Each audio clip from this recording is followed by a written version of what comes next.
Hello everyone. आज class 10 का एक बहुत ही इम्पोर्टेंट टॉपिक हम करने जा रहे हैं क्योंकि बच्चों का बहुत ज़्यादा ये रिक्वेस्ट आ रही है कि हमें ट्रिग्नोमेट्री में बहुत ज़्यादा प्रॉब्लम आ रही है। और ट्रिग्नोमेट्री जो है एकदम नया टॉपिक है, क्लास 10 में है और बच्चों को इसमें बहुत ज़्यादा प्रॉब्लम आ रही है, लेकिन ये बहुत ही ईजी है। सिर्फ आपको इसमें कॉन्सेप्ट को समझना है और उसके हिसाब से अगर आप सम करेंगे तो आप बहुत ही इजीली आप कर लेंगे।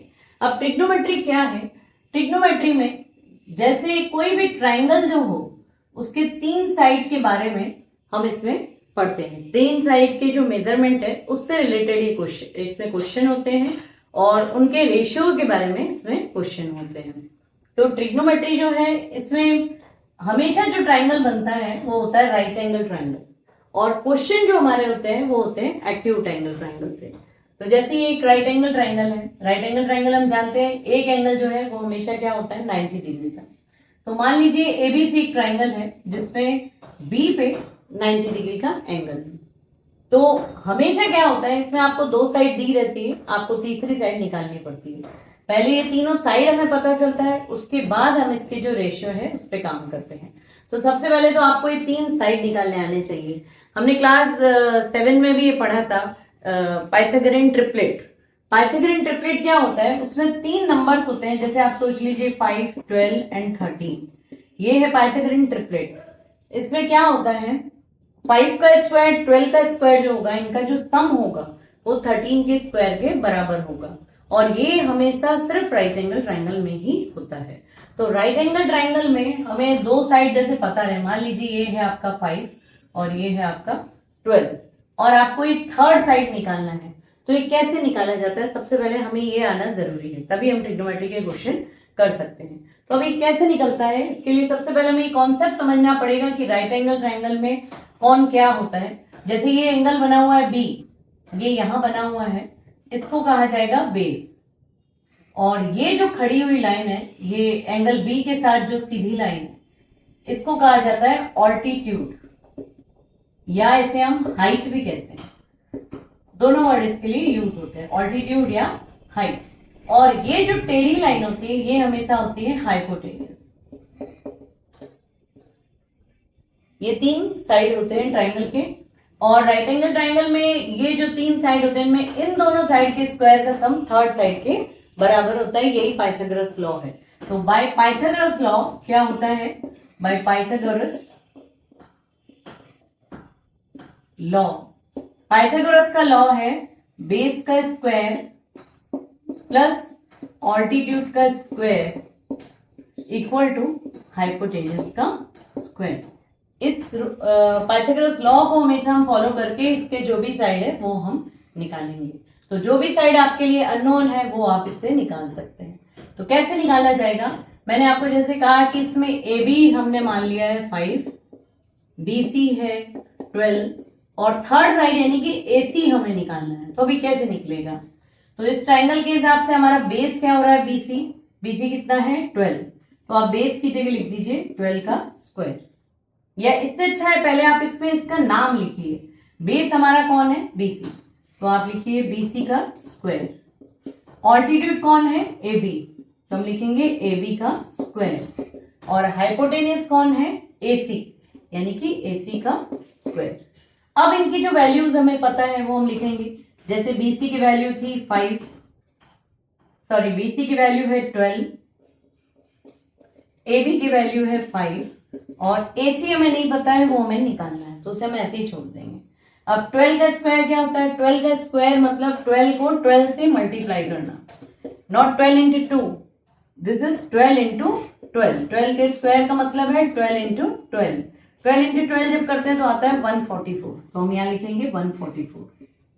और 5 का स्क्वायर मतलब 5 को 5 से मल्टीप्लाई करना। किसी का भी स्क्वायर का मतलब है उसको उससे मल्टीप्लाई करना है। जैसे 5 इंटू 5, 6 का स्क्वायर हो तो 6 इंटू 6, ऐसे। क्यूब होता है तो हम 3 बार मल्टीप्लाई करते हैं उसको।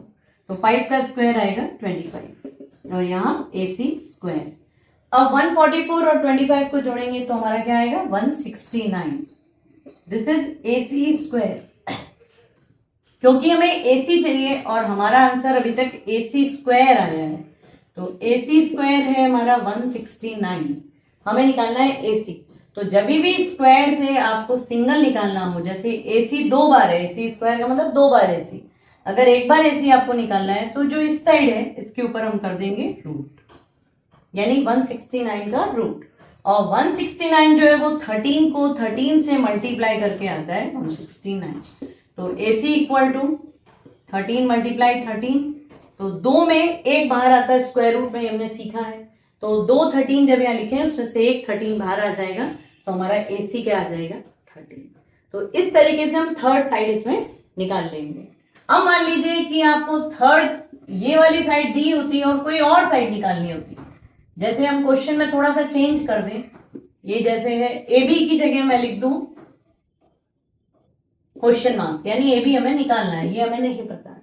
BC की जगह हम 12 लिखेंगे और AC की जगह हम लिख देंगे 13। और अब हम कैसे निकालेंगे, तो सेम ही फॉर्मूला, सेम तरीका रहेगा, बस जो नहीं पता है वो हमें निकालना है। तो देखिए कैसे करना है, फिर से हम पाइथागोरस लॉ लिखेंगे। कौन क्या है, हमारा बेस, ऑल्टीट्यूड एंड हाइपोटेनियस कभी भी राइट एंगल ट्रायंगल में चेंज नहीं होगा, हमेशा जहाँ राइट एंगल ट्रायंगल बनता है ये हमारा बेस और ये हमारा ऑल्टीट्यूड होगा।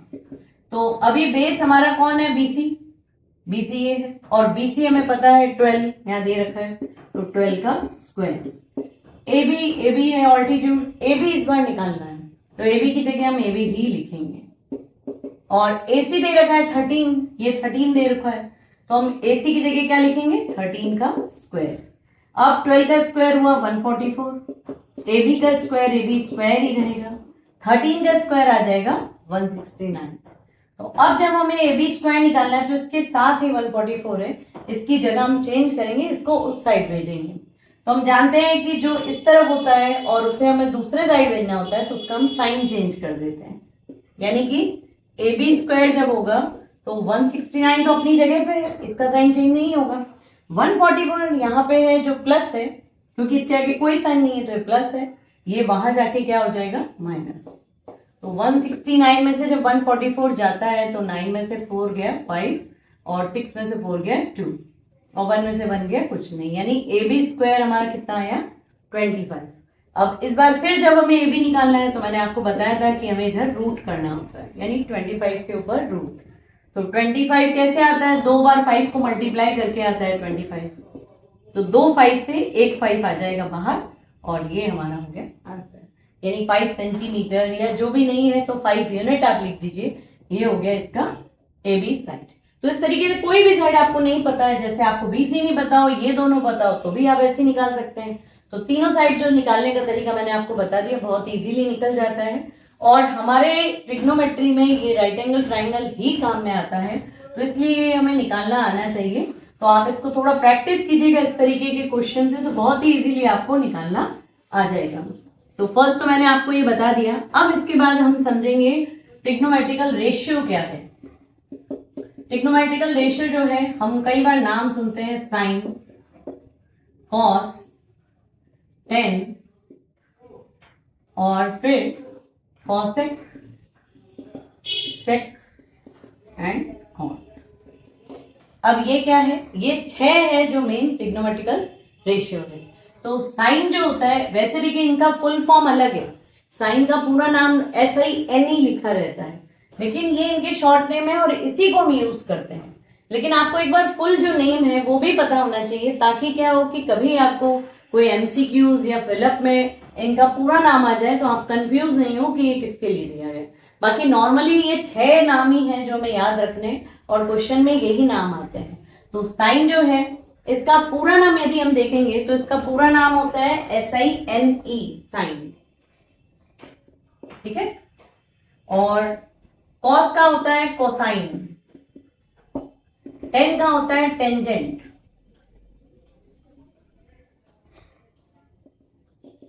और कॉसेक का होता है